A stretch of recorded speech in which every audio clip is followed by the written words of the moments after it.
Sayyidina Muhammadin wa ala alihi wa sahbihi ajma'in. Puji dan syukur kita selalu panjatkan pada Allah Subhanahu wa taala atas segala nikmat-nikmatnya. Yang alhamdulillah pada malam ini kembali kita bertemu di kelas online 80 hadis pilihan. Insyaallah bersama Ustaz kita Ustaz Rahmat Hidayat. Salawat dan salam pada Rasul kita Rasulullah Muhammad sallallahu alaihi wasallam beserta keluarga, sahabat, serta umat yang hingga akhir zaman. Baik Bapak Ibu dan teman-teman sekalian, sebelum dimulai kajian kami ingatkan bahwa mohon dimatikan mikrofonnya supaya kita bisa lebih khusyuk dalam mendengarkan penjelasan dari Ustadz nanti. Dan bagi yang ingin bertanya silakan ditulis di kolom chat atau di akhir sesi kita akan buka tanya jawab langsung. Mari kita awali kajian kita dengan sama-sama baca basmalah. Bismillahirrahmanirrahim. Pada Ustaz Rahmat kami persilakan. Bismillahirrahmanirrahim. Assalamualaikum warahmatullahi wabarakatuh. Waalaikumsalam warahmatullahi wabarakatuh. Alhamdulillahi rabbil alamin wassalatu wassalamu ala asyrafil anbiya'i wal mursalin wa ala alihi wa sahbihi ajma'in. اللهم لا علم لنا إلا ما علمتنا إنك أنت العليم الحكيم اللهم اغفر لنا واشف مرضانا وارحم موتانا يا رب العالمين. Kaum muslimin yang dirahmati Allah Subhanahu wa taala, para pengurus Masjid Al-Ikhwan yang dirahmati Allah Subhanahu wa taala, dan pengurus Mablik dan juga Yayasan Ikhwan Beruya yang dirahmati Allah Subhanahu wa taala, dan seluruh peserta pengajian 80 hadis pilihan yang dirahmati Allah Subhanahu wa taala. Pada kesempatan yang mulia ini kita bersyukur, kita panjatkan puji dan syukur kita kepada Allah Subhanahu wa taala. Berkat rahmat Allah Subhanahu wa taala, berkat nikmat Allah Subhanahu wa taala, kita semua dapat berkumpul di majelis ini walaupun online. Alhamdulillah untuk sama-sama mempelajari agama Allah Subhanahu wa taala, mempelajari hadis Nabi sallallahu alaihi wasallam. Pada kesempatan ini selain kita memuji Allah, juga kita sama-sama menyampaikan salawat dan salam kepada Nabi kita, Nabi besar Muhammad sallallahu alaihi wasallam, serta keluarga beliau dan para sahabat dan seluruh umat yang mengikuti jalan beliau sallallahu alaihi wasallam. Pada kali ini insyaallah kita akan melanjutkan pembahasan hadis, yaitu hadis ke 21 ya. Dan hadis ini hadis 21 temanya adalah mengenai larangan berbuat dosa. Kita coba lihat hadisnya. Nah, ini hadisnya, bismillahirrahmanirrahim. Kita akan baca. Hadis ke-21, agama Islam melarang perbuatan dosa. Temanya bisa mengenai larangan berbuat dosa, atau bisa juga temanya ini adalah anjuran memuji Allah. Ya, bisa dua temanya. Bisa mengenai anjuran memuji Allah dan juga larangan berbuat dosa. Bismillah, kita baca hadisnya. An Abdillah bin Mas'ud radhiyallahu anhu qala qala Rasulullah sallallahu alaihi wasallam laysa ahadun ahabba ilayhi al-madhu min Allah min ajli dhalika madaha nafsahu وليس أحد أغير من الله من أجل ذلك حرم الفواحش. Sahih Muslim dan Sahih Bukhari. Artinya dari Abdullah ibn Mas'ud radhiyallahu anhu, ia berkata, Rasulullah sallallahu alaihi wasallam bersabda, tidak ada yang lebih cinta pujian selain Allah Oleh karena itu Allah memuji dirinya. Dan tidak ada yang lebih cemburu daripada Allah. Oleh karena itu Allah mengharapkan perbuatan buruk. Hadis Muslim dan Bukhari. Teks yang ada di hadapan kita adalah teks dari hadis Muslim. Ini riwayat Muslim. Yakni teks ini diambil dari riwayat Muslim.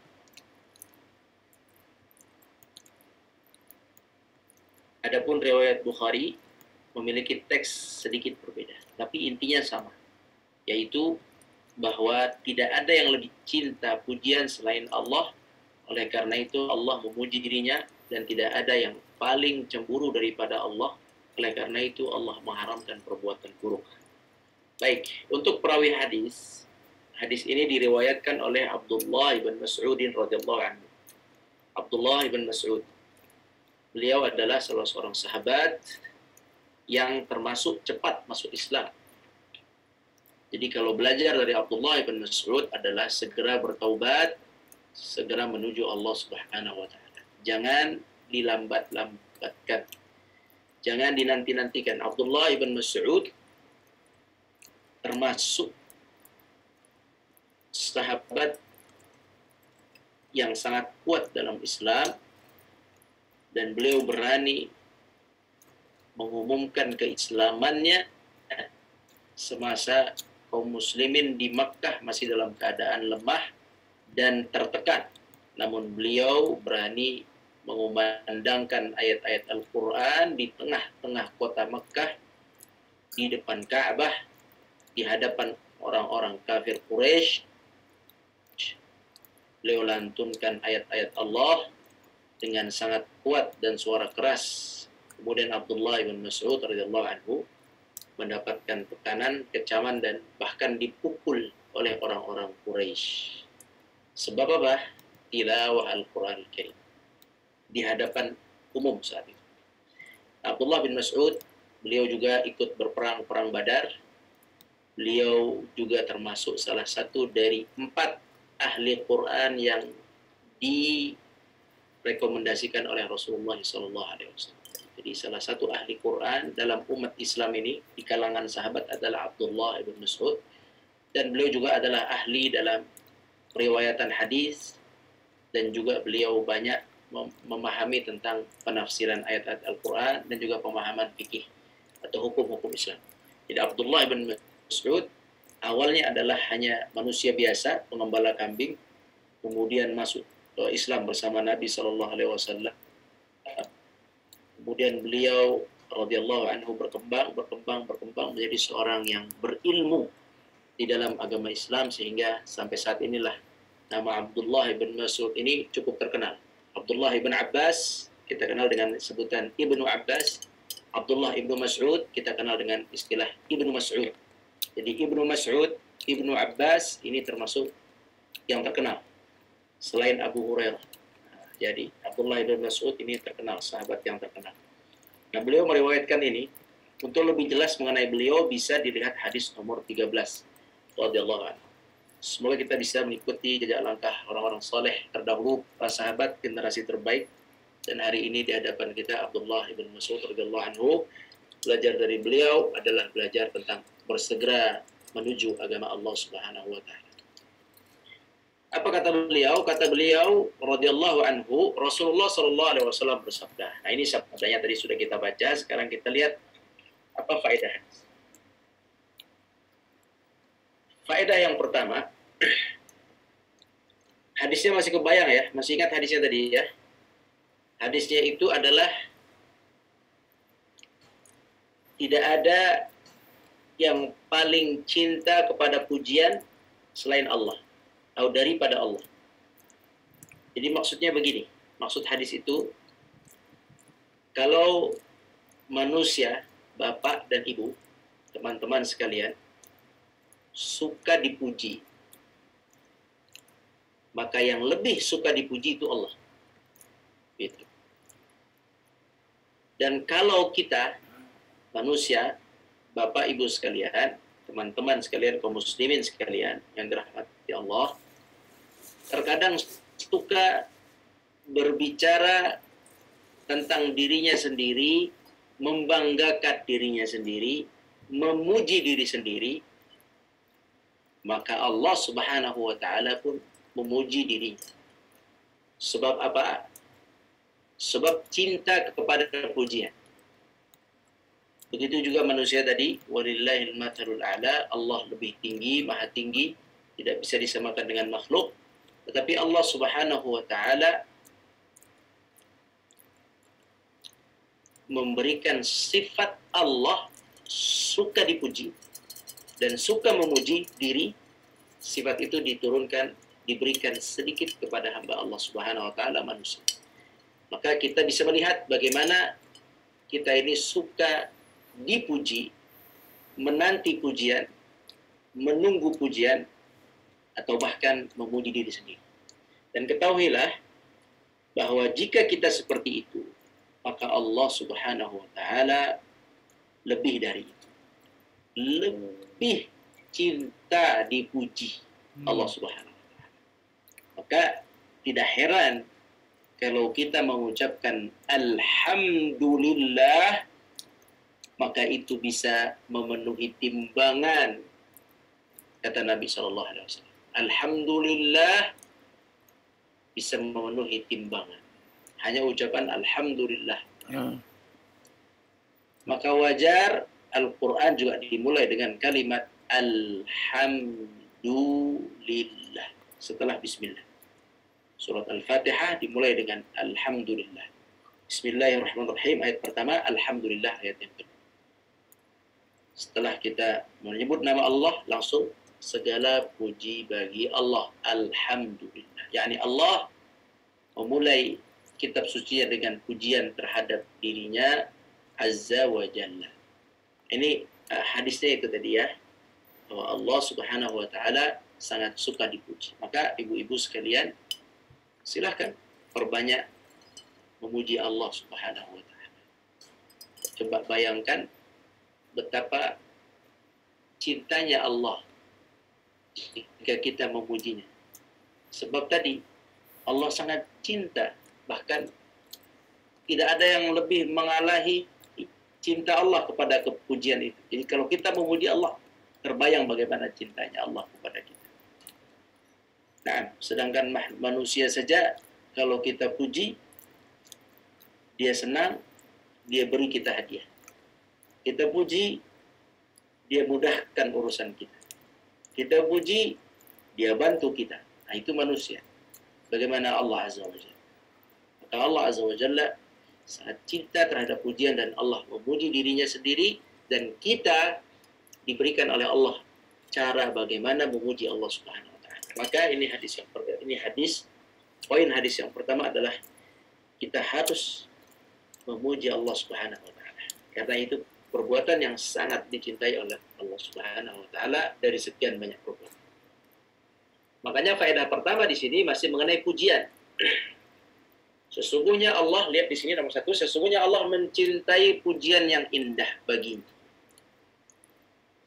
Pujian dengan lisan, juga bersyukur kepadanya, berterima kasih yakni kepada Allah, Allah sangat suka.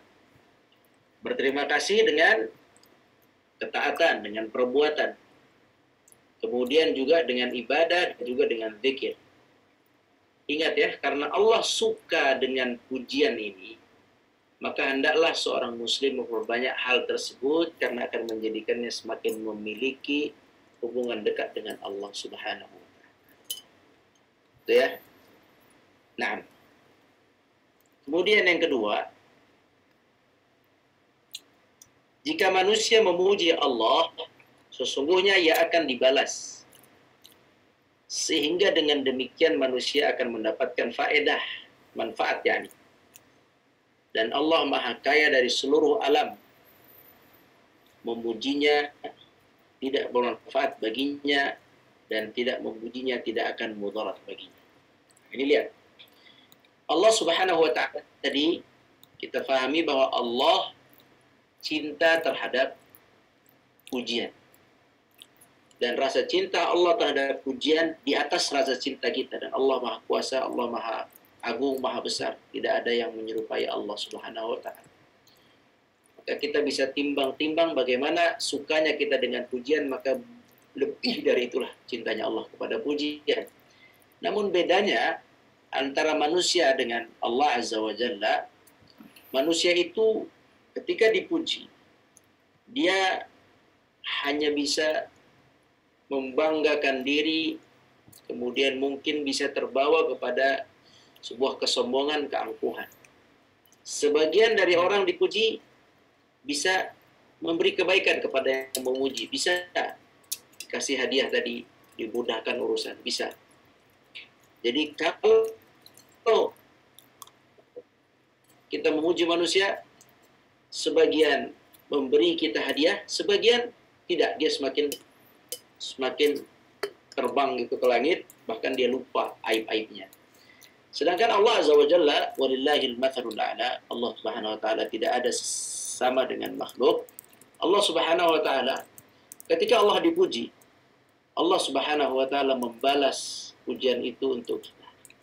Jadi kalau kita memuji manusia tadi, belum tentu beruntung, belum tentu dapat manfaat. Kalaupun dapat manfaat, tidak seberapa. Sedangkan ketika kita memuji Allah Azza wa Jalla, maka kita mendapatkan manfaat. Apa manfaat dan faedah itu? Pahala yang besar, Masya Allah. Pahala yang besar di sisi Allah Subhanahu wa ta'ala, yang dapat memberatkan timbangan amal.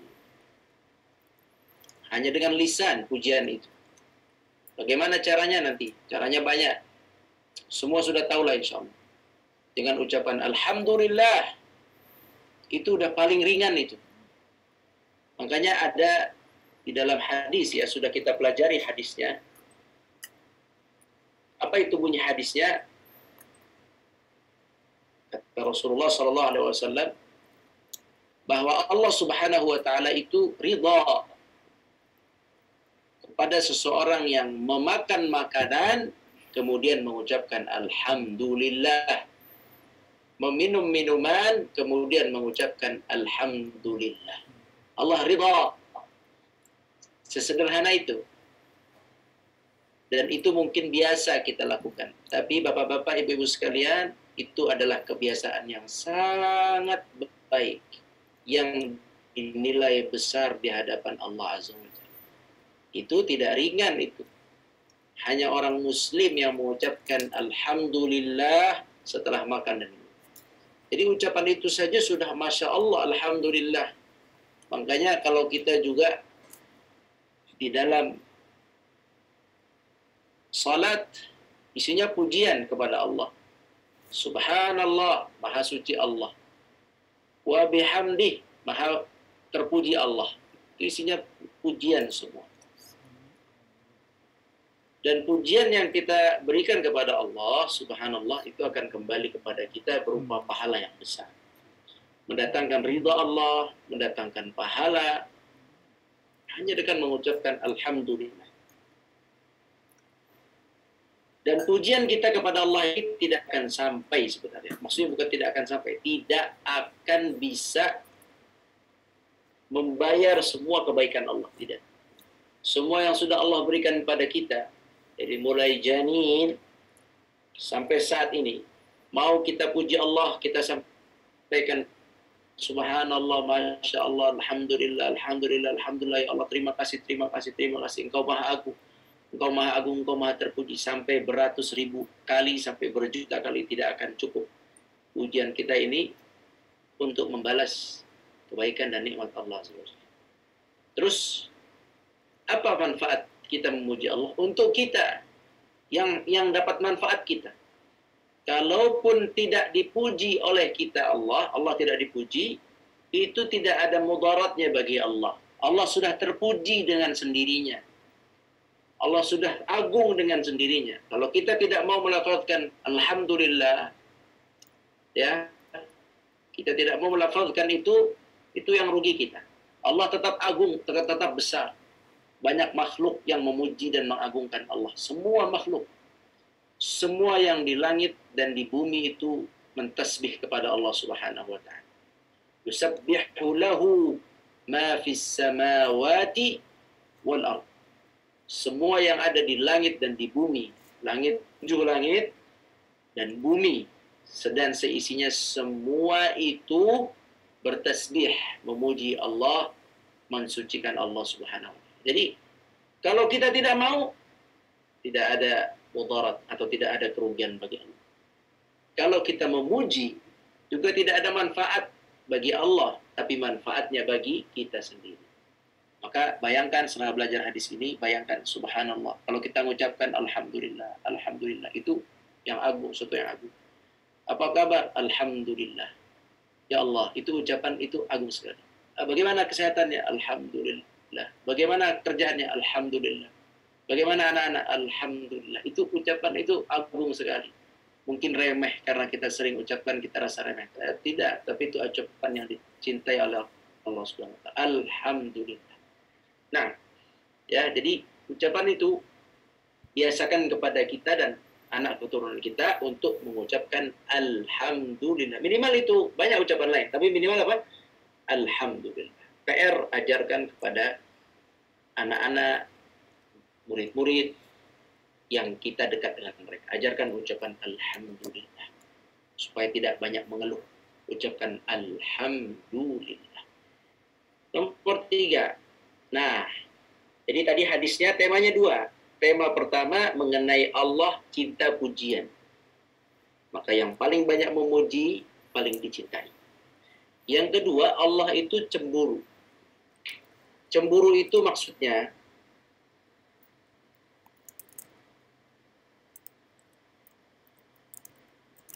maksud dari cemburu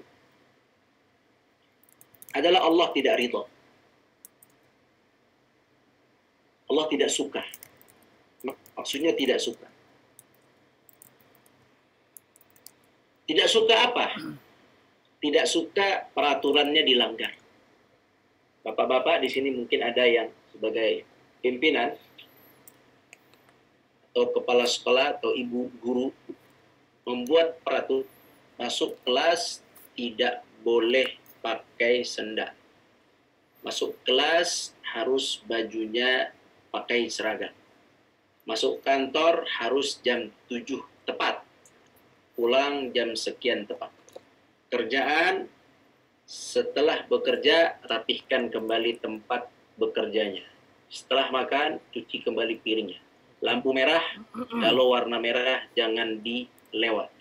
Busway, jangan diinjak. Nah, ya. Ini peraturan-peraturan manusia dibuat oleh manusia. Kalau ada pelanggaran dilanggar oleh manusia, maka yang membuat akan kesal, akan marah.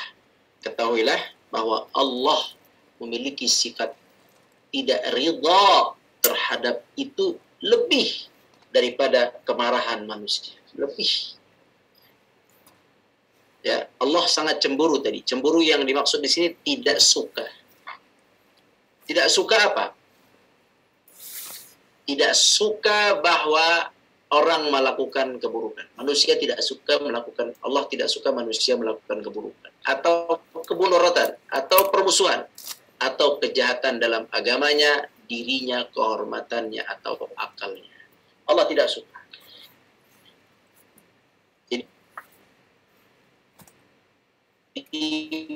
ibu bayangkan kalau ada pun anak murid, orang yang membantu kita bekerja, bawahan kita, dia melanggar, kita kesal sekali. Ingat, kalau ada hamba Allah yang melanggar hukum Allah, Allah sangat benci sekali. Makanya nanti di akhirat, kalau bapak ibu mendengar berita tentang azab, begitu pedih. Itulah bukti dari hadis ini. Kalau ibu-ibu tahu dan bapak-bapak semua tahu, insya Allah bahwa orang kafir itu kekal di neraka. Kekal selamanya. Sebab apa? Sebab kufur. Tidak mau beriman, mengakui Allah selama hidup di dunia. Sekian tahun diberikan tanda-tanda hidayah, tidak mau beriman. Wafat dalam keadaan kafir. Ingat, Allah sangat benci peraturannya hukumnya, perintahnya dilanggar, dan kebencian itu lebih benci dari seluruh yang ada di muka bumi. Kalau Jibril benci, kebencian Allah di atas kebencian Jibril. Kalau antum pemarah, kepemarahan Allah, kerasa bencian Allah di atas kebencian manusia. Berlipat-lipat, Allah alam, Allah tidak akan bisa disamakan dengan manusia. Nah, begitulah rasa kebencian Allah dan ketidakridhaan Allah kepada hukumnya yang dilanggar. Kalaulah kita paham hadis ini saja satu, ya, maka kita akan terus memuji Allah dan kita takut melanggar hukum Allah. Karena kita tahu kalau dilanggar, ini subhanallah, murkanya sangat besar. Makanya oleh itu Allah Subhanahu wa taala mengharamkan zina, mengharamkan pencurian, perampasan, riba, minuman khamar dan sebagainya yang termasuk keburukan serta kemungkaran. Itu diharamkan dalam Islam supaya kita tidak kena murka Allah Subhanahu wa taala. Supaya kita tidak kena murka Allah, karena hadis ini memberitahu bahwa Allah tidak suka larangan-larangannya itu dilanggar. Maka dikasih oleh Allah pemberitahuan, ini haram, haram, haram. Jangan kalian lakukan. Kalau dilakukan Allah sangat benci. Dan kebencian Allah, Masya Allah, tidak ada yang tentu, tidak ada yang sama dengan kebencian Allah yang sangat besar. Yang keempat, itu tadi tentang 1 dan 2 tentang pujian kepada Allah. Kemudian yang 3 tadi adalah tentang jangan sampai kita melanggar hukum-hukum Allah, apalagi yang besar, apalagi sengaja, jangan sampai karena Allah sangat benci. Misalnya sekarang begini,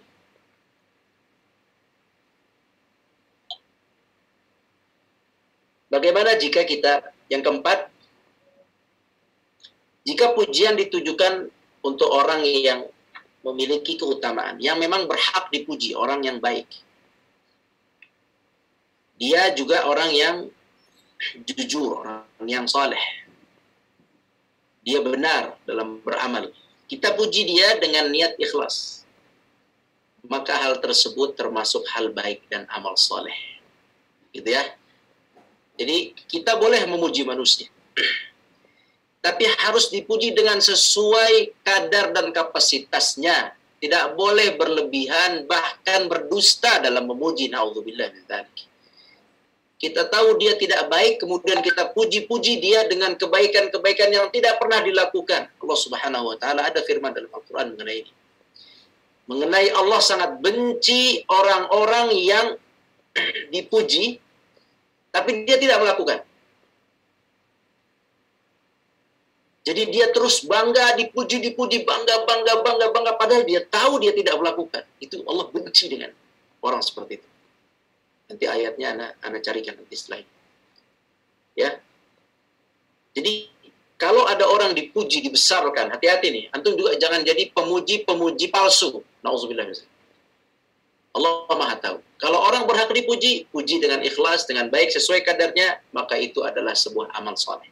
Itu sebuah pengakuan, disebut dengan al-irfan. Al-irfan, sebuah pengakuan terhadap kebaikan orang lain. Kita puji, dia telah dermawan, kita puji, Masya Allah. Dia bersungguh-sungguh membantu masyarakat, Masya Allah, kita puji, Masya Allah. Dan sebaiknya ketika memuji, ucapkan Masya Allah. Itu baik, silakan. Kalau memuji sesuai dengan kadar. Dan Rasulullah memuji. Dan para sahabat juga memuji. Tapi semua ala kadarnya. Tidak berlebihan. Sedangkan yang kelima, jika pujian itu tidak benar, hanya basa-basi,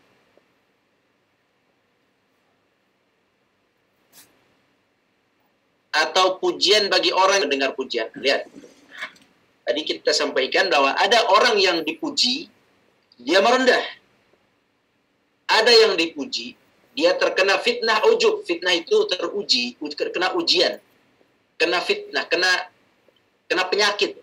Penyakit ujub. Ujub itu ta'ajub. Ta'ajub itu takjub.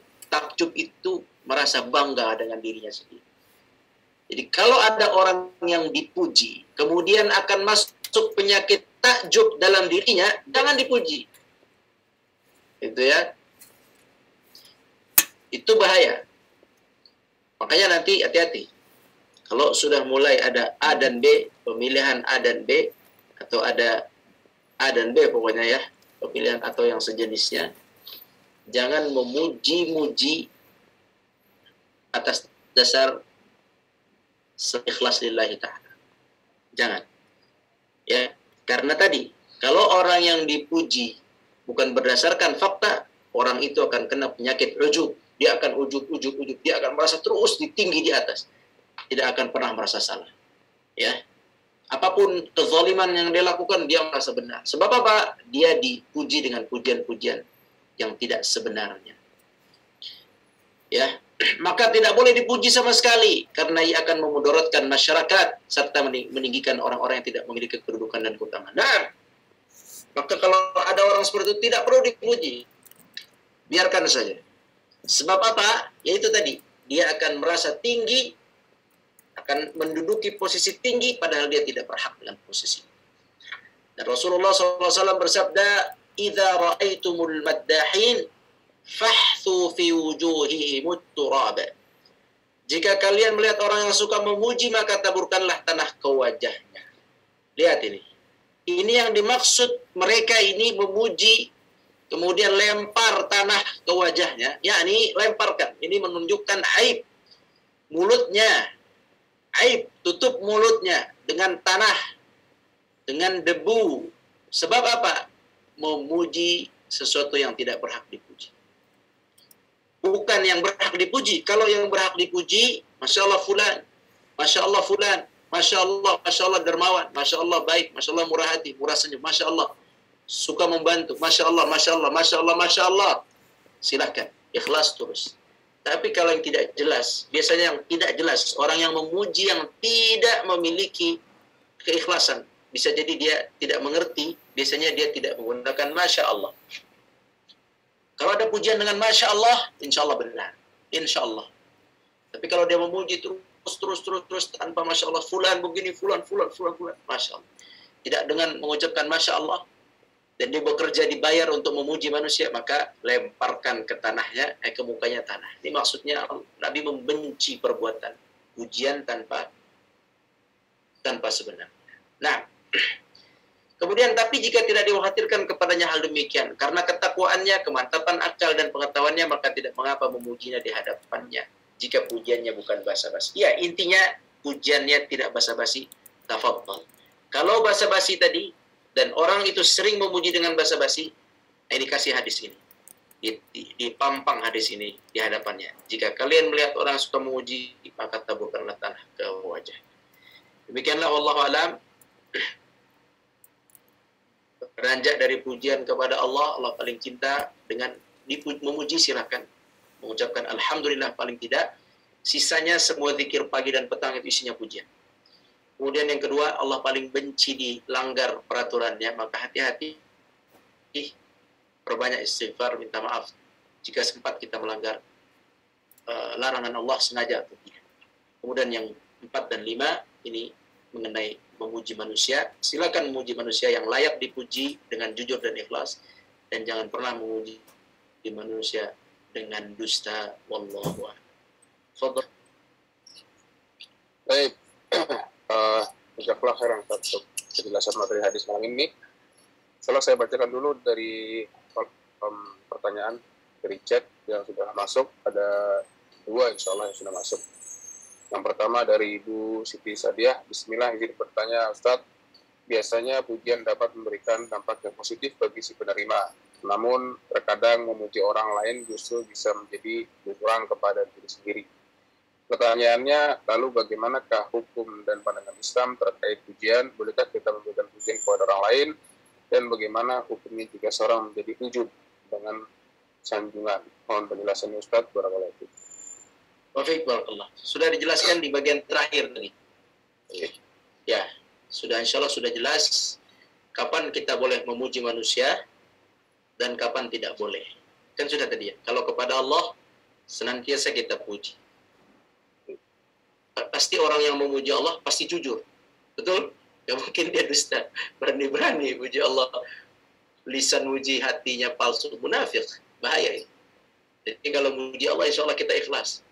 Tapi masalahnya memuji manusia. Tadi memuji manusia ada kaidah. yaitu dengan tulus, ikhlas dan benar dia berhak. Kalau tidak, jangan lakukan pujian itu karena akan menjadikan dia ujub. Kasihan dia, dianya kasihan sebenarnya. Dianya jadi ujub, kitanya kena dosa, dibenci oleh Nabi tadi, disuruh dilemparkan tanah ke muka atau ke mulut. Allahu a'lam. Baik, selanjutnya pertanyaan kedua. Khutbah Jumat merupakan nasihat dan tuntunan ibadah yang disampaikan oleh khatib kepada jemaah salat Jumat sebagai rangkaian dan dalam pelaksanaan salat Jumat. Lalu khatib memuji Allah secara harfiah dalam khutbahnya. Nah, pertanyaannya, apakah mengucapkan pujian kepada Allah termasuk rukun khutbah? Mohon kembali penjelasannya dari Ustaz. Syukran. Nah, rukun khutbah diantaranya memuji Allah Subhanahu wa Ta'ala. Sudah paham ya, insyaallah ya. Jadi kalau khutbah harus mengucapkan alhamdulillah minimal. Nah, wallah. Bukan hanya pujian ya, banyak rukun khutbah itu. Di antaranya pujian. Iya. Enggak usah ana jelasin lah ya. Pokoknya intinya pujian masuk dalam salah satu rukun. Allah a'lam. Baik, masih ada yang typing seperti yang sudah tunggu sebentar. Udah bisa, yang ingin membuka mic-nya bisa. Ini ayatnya ya. Ini sebelum ada yang bertanya, ini ayatnya. Surat Al-Imran ayat 188, coba ditulis. Al-Imran 188 yang ini. Anda baca ya. Allah berfirman, mungkin tidak terlihat tapi sini bisa Anda bacakan. La tahsabanna alladhina yafrahuna bima attaw. Jangan kalian mengira orang-orang yang bersenang diri, bangga diri dengan kekayaan mereka dan jabatan mereka ya, di sini bima attaw. Dengan yang mereka lakukan. Mereka bangga dengan apa yang mereka lakukan. Wa yuhibbuna an yuhmadu bima lam yaf'alu. Dan mereka senang dipuji dengan sesuatu yang mereka tidak lakukan. Ini bahaya nih. Inilah pujian-pujian palsu. Misalnya nih, Ana bilang ke fulan, oh ini beliau kalau malam bangun jam 3, kalau sholat di saf terdepan. Padahal itu dia lakukan sekali, 2 kali saja, tidak rutin. Tapi kita angkat seperti itu. Oh beliau ini kalau sedekah semua orang insya Allah tetangga dapat. Padahal itu sekali 2 kali saja sedekah begitu. Tapi itu diulang-ulang pujian itu. Atau kita puji lagi, oh beliau Masya Allah dermawan. Oh beliau Masya Allah suka bantu orang. Padahal bantu orang tuh ketika dikamerakan saja. Sisanya enggak. Ini nih. Yuhibbuna ayyuhmadu bima lam yaf'alu. Cinta dipuji dengan sesuatu yang tidak dia lakukan. Kata Allah, fala tahsabannahum bimafazatin minal adab. Fala tahsabannahum bimafazatin minal adab. Jangan kalian kira mereka ini orang yang seperti ini, mereka akan selamat dari azab. Walahum azabun alim. Justru mereka dapat azab yang pedih. Jadi jangan main-main ini. Kalau memang Bapak, Ibu, atau kita tidak melakukan sesuatu, ada orang puji, enggak, saya enggak seperti itu. Berlebihan. Bilang aja, itu berlebihan. Saya enggak seperti itu. Karena kalau kita iakan, ujub tadi. Nah, takutnya kalau udah ujub, semakin tinggi, jadi seperti ini. Orang yang banyak dipuji itu nanti banyak zalim dan maksiatnya. Coba aja. Orang yang sering dipuji itu, Fir'aun itu, salah satunya dia itu menjadi petinggi pemaksiat seperti itu. Karena terlalu sering dipuji dengan pujian palsu itu.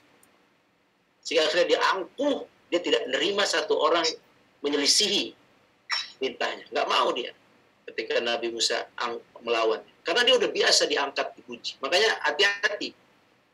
Cobalah lihat, perhatikan.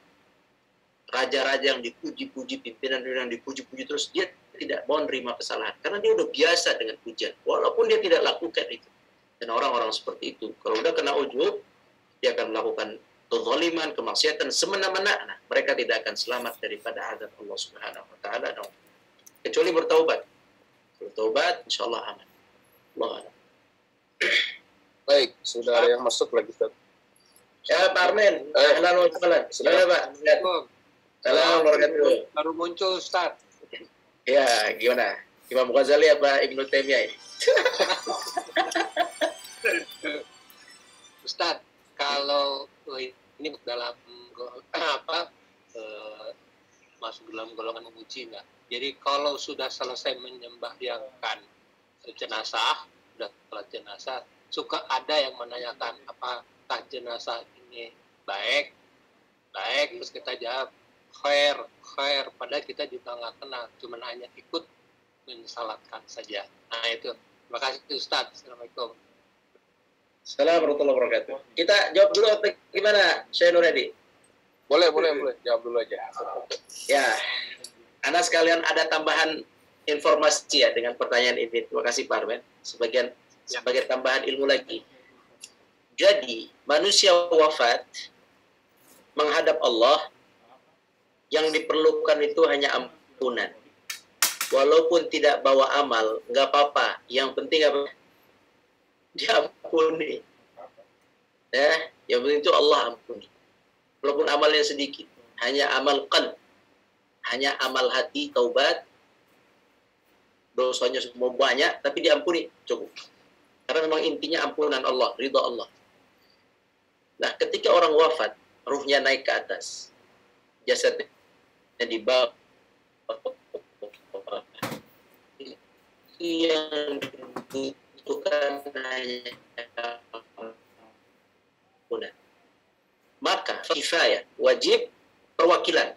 1-2 orang cukup, 1 cukup. Kalau tidak ada yang sholatkan, dosa semua, sekampung. Atau senegeri, senegara ini. Tapi kalau ada, 1 cukup. Makanya disebut fardu, wajib tapi cukup diwakilkan. Misalnya, wafat 1 orang, meninggal. Dia butuh apa? Dia butuh doa supaya diampuni Allah. Itu kan yang dibutuhkan. Nggak ada lagi selain itu. Mau kasih apa, Pak? Kasih hadiah? Nggak ada. Hanya doa Allahumma gfir lahu, itu yang dibutuhkan. Nah, Allah memberikan sebuah syariat berdoa dalam sholat berjamaah. Berjamaah silakan sholatnya, dan doa masing-masing di dalam sholat jamaah, tapi mengucapkan masing-masing dalam sholat. Isinya doa tuh, Allahumma gfir lahu, Allahumma gfir lahu, warhamhu wa'fu. Terus kita doa. Ya, yang pertama Al-Fatihah. Kesananya doa. Salawat dan doa. Supaya apa? Supaya ini hadiah terakhir dari kita untuk mayyit berpulang ke rahmat Allah. Kita berikan syafaat di dunia dengan doa ini, dengan bantuan doa ini. Sebelum kita wafat juga, kita kalau di sana beda lagi nanti. Kalau di sini kita bantuan dengan doa. Allahumma gfir lahu. Itu syafaat yang kita berikan terakhir padanya. Nanti setelah sholat bisa kita doakan lagi, tapi sholat ini beda, lebih tinggi, lebih dekat dengan makbul. Lebih dekat dengan makbul, karena posisi sholat berjamaah lagi. Banyak. Nah, itu yang dibutuhkan tadi adalah doa untuk mayit. Kemudian, khusus tambahan ilmu lagi, khusus untuk syahid. Yang mati syahid di medan perang, berdarah-darah semua habis, mati. Itu tidak perlu disolatkan, dimandikan, nggak perlu lagi sholat. Nggak perlu kita sholat. Berarti dia tidak perlu doa kita. Sebab apa? Sebab ampunan Allah sudah begitu besar tercurah kepadanya. Syahid, orang yang nyawanya habis mati sebab meninggikan agama Allah. Kata ulama, selain untuk meninggikan agama Allah, nggak kena syahid. Membela negara, afwan ya, mati tidak dianggap syahid. Membela suku, mati tidak dianggap syahid. Coba aja antum cek. Jadi, dia akan dianggap syahid. Ini hadis tentang ini ada nih. Ada seorang yang mati bukan karena membela Nabi, tapi dia ikut perang Uhud bersama pasukan Muslim. Qazman namanya, Qazman. Dia bukan sahabat, dia ikut dengan Muslim, membunuh lebih dari 8 orang kafir di perang Uhud, posisi sama Muslim. Sebelum mati, si Qazman ditanya oleh sahabat, "Ente ngapain di sini, Qazman?" Kata Qazman, "Saya sini bukan membela Muhammad, saya ingin bela kaum saya, suku saya." Kata Rasulullah, "Dia tidak mati dalam keadaan syahid." Jadi hati-hati. Jadi syahid itu adalah meninggikan kalimat Allah. Kalau sudah meninggikan kalimat Allah, berperang untuk Allah, dan ini hanya di Palestina, sekarang nggak ada di Indonesia. Untuk Allah, kemudian dia wafat, itu nggak perlu disolatin. Dia nggak perlu doa kita. Rahmat Allah sudah mengeluncur kepadanya. Justru dia nanti syahid di akhirat, dia bisa kasih syafaat kepada keluarganya. Justru kita butuh syafaat dia nanti di akhirat. Itu masalah mayit. Masalah mayit. Beda antara mayit syahid, syahid yang di medan perang, dan mayit yang tidak syahid, yang meninggal biasa. Ada syahid-syahid yang seperti syahid, yang kena wabah, sakit perut, yang tenggelam, yang kebakar, ini seperti syahid, tapi tetap disolatkan. Beda dengan syahid medan perang. Nah, ketika dia disolatkan, selesai sholat, seharusnya memang tidak ada doa lagi, karena sholat itulah isinya doa. Setelah itu silakan doa masing-masing, tidak perlu didoakan lagi. Itu satu. Yang kedua, sebenarnya tidak perlu ditanyakan apakah mayit ini baik, dipuji-puji, mayit ini puji-puji, mayit ini baik, benar, mayit ini baik, ya, mayit ini baik. Bukan begitu sebenarnya. Untuk penerapan hadis Nabi SAW, ada hadis Nabi SAW, barang siapa yang mati, kemudian ada kaum muslimin menyaksikan, bersaksi bahwa dia adalah orang baik, maka dia masuk surga. Jadi kita bisa menjadi saksi dia di dunia untuk dia sebab masuk surga.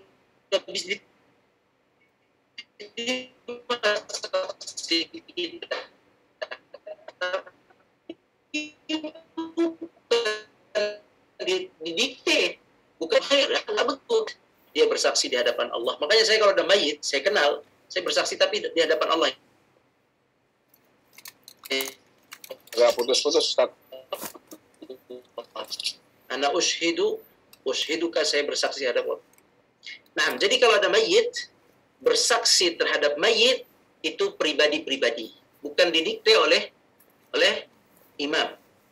Memuji mayit adalah sendiri, bukan didikte oleh imam. Bukan didikte oleh imam. Jadi silahkan yang ingin memuji mayit sendiri-sendiri. Nah, nanti ada lagi bab, beda lagi, ada bab lagi. Jangan setelah sholat nanti. Ada bab namanya Zikru Mahasinil Amwat. Bab disunahkan juga kalau kita cerita di rumah, ada orang datang kepada kita bertanya tentang mayit ayah kita, kita ceritakan kebaikan ayah yang sudah wafat, itu nggak apa-apa seperti itu. Atau pengurus masjid fulan wafat, kita ceritakan, kita puji kebaikan fulan yang telah wafat, itu nggak apa-apa. Seperti itu, nggak apa-apa. Tapi kalau habis sholat dibilang mayit ini baik, mayit ini baik, itu tidak begitu cara persaksian kita. Tidak. Persaksian kita diterima satu persatu masing-masing, bersaksi di hadapan Allah. Atau kita jelaskan ke orang di hadapan kita, fulan begini-begini. Itu persaksian kita diterima oleh Allah seperti itu. Bukan dengan cara didikte tadi. Wallahu a'lam. Terima kasih Pak Arwin. Dan terima kasih Ustaz. Jazakallah. Baik. Baik. Kita lanjut lagi di kolom pertanyaan. Masih ada 2 pertanyaan yang masuk. Yang pertama dari Abu Muhammad. Ahsanallahu ilaikum Ustaz. Kalau ada orang suka memanggil kita Pak Haji atau Ustadz, padahal kita belum haji dan bukan Ustadz. Bagaimana Ustadz? Apakah perlu dijelaskan kepada mereka?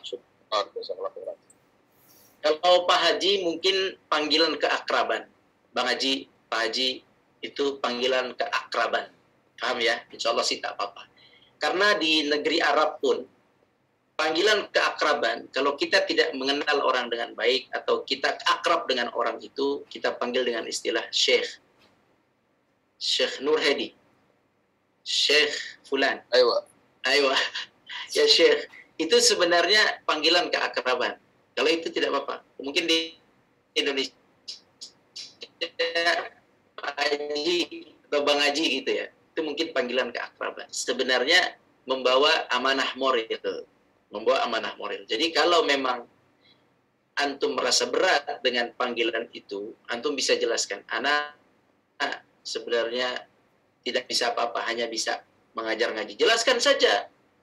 Anak pun kalau tidak bisa jawab, anak tidak bisa jawab karena ini masalah berat masalahnya. Ini anak nggak bisa jawab, anak belum tahu. Lebih baik, lebih selamat kita mengaku apa adanya karena Allah lebih tahu. Jangan sampai kena yang tadi dipuji, kita sebenarnya tidak berhak dengan pujian itu. Jadi kalau dipanggil Haji, Bang Haji, mudah-mudahan jadi doa dan itu panggilan keakraban. Kalau Ustaz, ya antum jelaskan posisinya ini begini, anak bisanya ini. Silakan dijelaskan. Kemudian demikian Allah. Baik, ada satu lagi dari kolom pertanyaan saya bacakan dari Abu Razan. Assalamualaikum warahmatullahi wabarakatuh. Izin bertanya, jika kita memuji seorang dengan sesuatu yang sebenarnya bertolak belakang dengan hal sebenarnya, apakah diperbolehkan, Ustaz? Jadi maksudnya adalah sindiran terhadap orang tersebut. Ya, ini biasanya hanya bisa disampaikan kepada orang-orang yang sudah kita kenal dan sudah biasa dengan kita. Ini namanya sindiran. Di Al-Quran Al-Karim, Allah Subhanahu wa Ta'ala, bahkan Nabi SAW juga menggunakan beberapa kata sindiran. Contoh, sindiran yang Nabi SAW sampaikan kepada seseorang yang tidak punya rasa malu. Pokoknya dia berbuat semaunya. Kemudian Nabi menyindir dengan kata-kata, fa'il lam tastahyi isna' ma syi'ta. Kalau kamu tidak malu, lakukan aja semua. Lakukan yang kau mau. Lakukan yang kau mau. Kalau kamu tidak ada malu. Maksudnya itu sindiran. Maksud Nabi, malulah. Jangan berlaku seperti itu. Maksudnya begitu. Di Al-Quran juga banyak nih sindiran-sindiran kepada orang-orang kafir. Sindiran-sindiran ini sebenarnya diniatkan untuk menasehati, insya Allah sih tidak mengapa. Maksudnya untuk menasehati, insya Allah tidak mengapa. Yang penting kita pastikan dia paham ini sindiran. Kalau dia tidak paham ini sindiran, dia makin ujub. Nah ini yang nggak boleh. Ya, biasanya kalau kita nyindir, kita udah tahu ini dia paham kalau di sini. Karena al-labibu bil isyarati yafhamu. Orang-orang cerdas itu disindir paham. Dia tidak rajin. Kita bilang, Masya Allah, rajin banget antum ya hari ini berangkat pagi. Padahal kita nyindir, dia paham. Maaf Ustaz, Anda bukannya begini-begini. Nah, lagi paham, nggak apa-apa. Kalau paham. Tapi kalau tidak paham, jangan. Malah nanti kita kena kesalahan yang tadi. Memuji tanpa sesuai dengan kenyataan. Wallahu a'lam. Baik, mungkin ada yang mau bertanya lagi langsung kepada Ustadz. Dari kalau pertanyaan belum ada lagi yang masuk, silakan. Sudah bisa dibuka mikrofonnya jika ada. Dr. Zainal, silakan. Assalamualaikum Ustaz. Assalamualaikum. Assalamualaikum warahmatullahi wabarakatuh. Bukan Pak Armen Pak Armen nanya, dia nanya juga. Iya. Ya, ada lagi. Ya, jadi kalau begitu langsung Ya kan. saya dia. Ya, silakan. Ya. Pujian ya, tentunya pujian yang baik itu ada dua ya. Sebenarnya pujian memang ikhlas. Yang kedua, kita ingin pujian itu mudah-mudahan kebaikan atau prestasi atau apa-apa yang dan dipuji yang memang benar-benar patut dipuji itu, mudah-mudahan kita bisa mengikuti setidak-tidaknya dengan model lain atau cara lain atau dengan kemampuan kompetensi kita yang ada, tapi itu sebagai suatu contoh lah, pujian itu mudah-mudahan itu bisa. Yang kedua itu pujian atau ucapan apapun, termasuk tadi menyinggung mengenai soal bela sungkawa yang formatnya sudah ada dan dalam zaman sekarang itu melalui WA, tapi memang kita ya niat memang silaturahmi melalui WA dalam konteks pujian atau ucapan-ucapan itu kalau dengan niat yang baik tentunya apakah itu juga dibenarkan tentunya ya. Mohon tanggapan Pak Ustadz. Terima kasih. Assalamualaikum. Mana Pak? Yang di WA gimana? Misalnya yang satu tadi ucapan bela sungkawa Allahumma firlahu warahmatullahi atau Allahumma firlahu warahmatullahi, itu kan ada formatnya. Kita ada bela sungkawa dalam suatu kelompok WA, terus kita mengucapkan itu hanya melalui WA saja karena keterbatasan ruang dan waktu. Tapi memang itu ya ikhlas kita. Apakah itu bisa diterima tanpa berhadapan muka? Itu contoh yang ucapan itu. Atau pujian kan juga bisa lewat WA atau suatu prestasi atau sesuatu langkah yang baik sehingga kita memang dengan ikhlas, wah itu bagus sekali, kita memberikan selamat dan bagaimana mudah-mudahan mudah-mudahan Allah memberikan kebaikan atas langkah-langkah yang baik yang patut dipuji itu, tidak berlebihan. Ini konteksnya via medsos. Medsos. Ya, terima kasih. Sama-sama. Ya, jazakumullah khairan. Medsos itu adalah kan media sosial ya. Di zaman Nabi, media sosialnya itu adalah para khatib dan para ahli syair. Itu dua dulu terkenal. Kalau sudah para khatib melantunkan sebuah pesan atau penyair melantunkan syair-syair baik pujian ataupun hinaan, nah itulah yang dulu menjadi corong media sosial. Dari situ nanti khutbahnya atau syairnya beliau menyampaikan lisan, nanti ditulis syair-syairnya, nanti dipajang di pasar, atau di depan Ka'bah dulu begitu. Akhirnya dalam bentuk tulisan akhirnya. Nah itu sama saja. Kita memuji dalam bentuk lisan ataupun tulisan saat ini, maka hukumnya juga sama saja.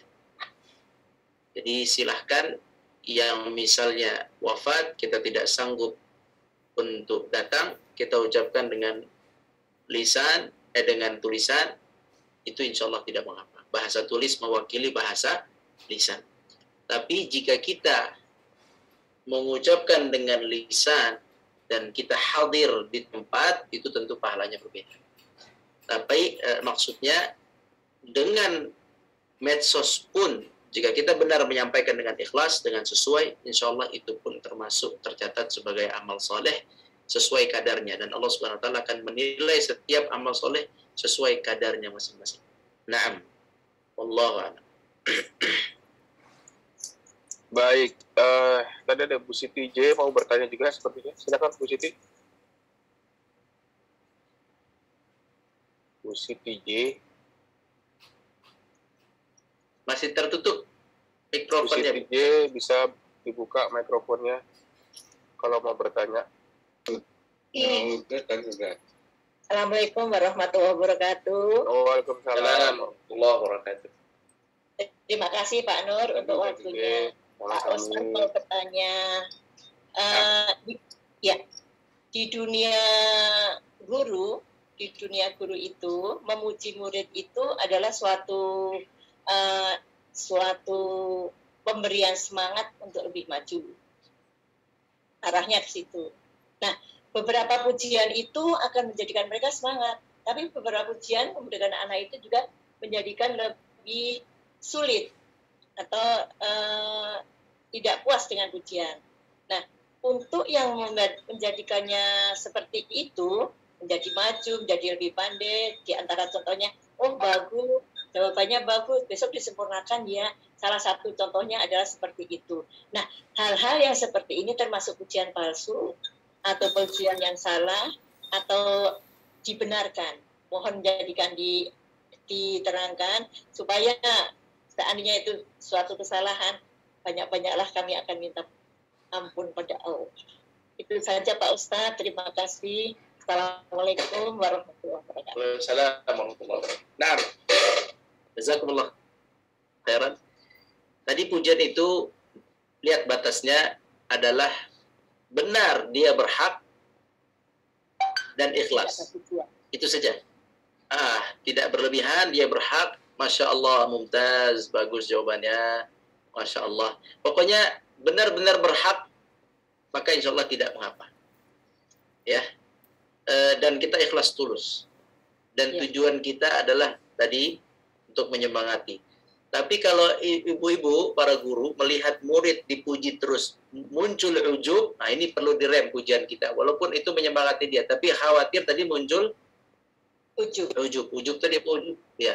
Bangga. Dipuji terus kok jadi sombong, ya kok jadi bangga dan sombong. Nah ini sekali-kali harus dikasih pelajaran juga sehingga dia tidak ujub. Itu saja sih, kita bisa menilai kan mana yang dipuji ini ujub, mana yang tidak. Kalau udah kelihatan ujub, kita menjaga kalimat pujiannya dikurangi. Demikian wallah. Ditegur ya, ditegur ya.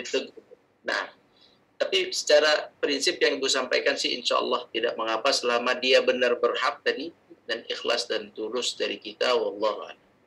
Terima kasih Pak Ustadz, terima kasih Pak Nur. Assalamualaikum. Sama-sama Bu. Sama-sama Bu.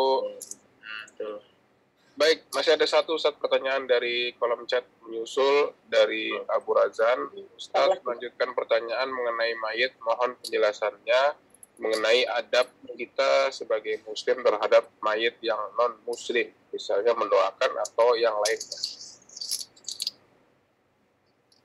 Kalau ada mayit non-muslim, Rasulullah SAW pernah ada mayit Yahudi, kemudian beliau berdiri. Mayitnya digotong lewat depan beliau, kemudian beliau berdiri. Kemudian sahabat berkata, ya Rasulullah, itu mayit Yahudi. Kemudian kata Nabi SAW, nah, walaupun Yahudi, dia adalah jiwa manusia, makhluk manusia. Maka Nabi berdiri, menghormati jenazahnya, bukan agamanya, tapi zat jenazah itu sebagai manusia. Kemudian cukup sampai di situ saja, tidak ada ucapan doa apapun. Karena tidak boleh muslim mendoakan ampunan bagi mayit yang meninggal dalam keadaan kafir. Tidak boleh. Bisa difahami? Jadi, apa yang kita lakukan kepada mayit kafir kalau dia tetangga, tinggal mengucapkan, yang sabar Bu, ada kebaikan di balik itu. Dah gitu aja. Yang sabar Bu, mudah-mudahan Bapak Ibu habis ini lebih baik. Udah begitu aja. Ya, tidak mengatakan oh, insya Allah mayit di surga, insya Allah mayit diampuni dosanya. Nggak ada. Keliru mengucapkan itu. Fokus aja untuk menenangkan, menyabarkan si keluarganya saja.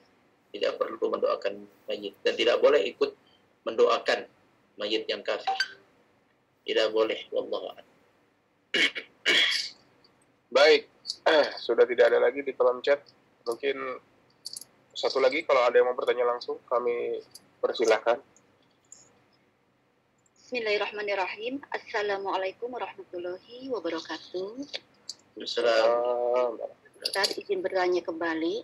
Ustaz, itu kalimat subhanallah dan masya Allah itu memang sering disandingkan untuk mengagumi segala keindahan ciptaan Allah. Lalu pertanyaan anak, apa yang seharusnya diucapkan ketika melihat ciptaan Allah yang begitu sempurna? Apakah dengan ucapan masya Allah ataukah subhanallah? Sementara itu ucapan pujian itu yang Ustaz tadi sampaikan itu dengan mengatakan alhamdulillah. Mohon penjelasannya. Kalau kita takjub terhadap kehebatan seseorang, kita ucapkan Masya Allah. Masya Allah. Hebat, kita ucapkan Masya Allah. Tampan, cantik, Masya Allah. Pandai, Masya Allah. Kaya raya, Masya Allah. Dermawan, Masya Allah. Kalau dia melakukan perbuatan buruk, Subhanallah. Subhanallah. Tapi bisa juga Subhanallah itu sebagai sesuatu yang menakjubkan. Sebagaimana Allah Subhanahu wa ta'ala berfirman, Subhanalladzi asra bi'abdihi laylan minal masjidil harami ilal masjidil aqsa alladzi barakna hawlahu. Allah memulai dengan Subhanalladzi, dengan kalimat Subhanallah ketika bercerita tentang Isra Mi'raj. Isra Mi'raj itu sesuatu yang menakjubkan. Jadi bisa juga menakjubkan dengan Subhanallah.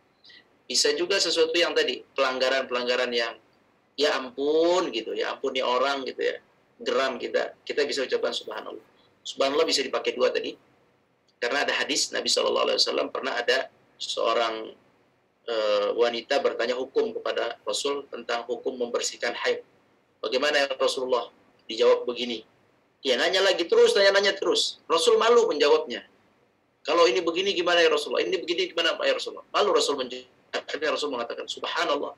Yani ini orang ya, gitu ya. Itu Subhanallah. Bisa seperti itu. Subhanallah juga bisa dengan melihat pujian yang takjub juga bisa Subhanallah atau Masya Allah. Kalau Masya Allah khusus yang takjub, Subhanallah bisa takjub, bisa geram, kesal. Kalau Alhamdulillah semua hal dalam keadaan nikmat dan dalam keadaan musibah harus mengucapkan Alhamdulillah. Tak boleh mengeluh walaupun musibah. Mengucapkan Alhamdulillah. Wallahu a'lam. Nah, Ustaz, Ustadz itu sekali lagi itu ketika kita berdoa, apakah itu sebaiknya diawali lebih afdol dengan Bismillah kah, ataukah memuji Allah terlebih dahulu dengan bacaan Alhamdulillah?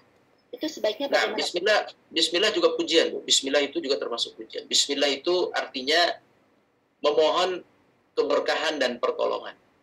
Bismillah kan dengan nama Allah ya. Bismillah dengan nama Allah. Maknanya memohon pertolongan dengan Allah, memohon keberkahan dengan Allah. Itu makna Bismillah. At-tabarruk wasti'anah, meminta tolong dan meminta keberkahan dengan nama Allah Azza wa Jalla. Jadi nggak apa-apa. Bismillah dulu, kemudian Alhamdulillah. Tamam Ustaz, syukron. Wassalamualaikum warahmatullahi wabarakatuh. Waalaikumsalam. Terakhir Ustaz, satu pertanyaan di kolom chat. Assalamualaikum Ustaz. Bagaimana hukumnya kalau mengucapkan innalillahi wa inna ilaihi raji'un kepada mayit non-muslim? Artinya innalillahi wa inna ilaihi raji'un. Artinya kami, inna, sesungguhnya kami, lillahi, kami milik Allah. Wa, dan inna, dan sesungguhnya kami, ilaihi, kepadanya, raji'una, kami pulang kepada Allah. yakni kepadanya kami pulang.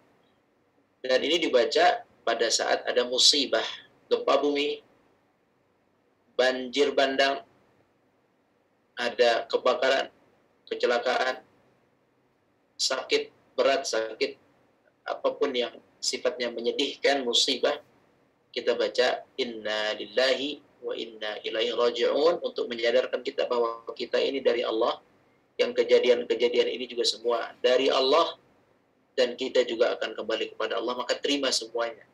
Musibah ini diterima, dan kalaupun wafat juga diterima. Jadi tidak hanya diucapkan ketika wafat, diucapkan dalam musibah juga. Bagaimana jika yang terkena musibah atau wafat adalah orang kafir, kita ucapkan itu. Karena ini bukan doa, maka tidak mengapa. Insya Allah, wallahu a'lam, tapi insya Allah tidak mengapa.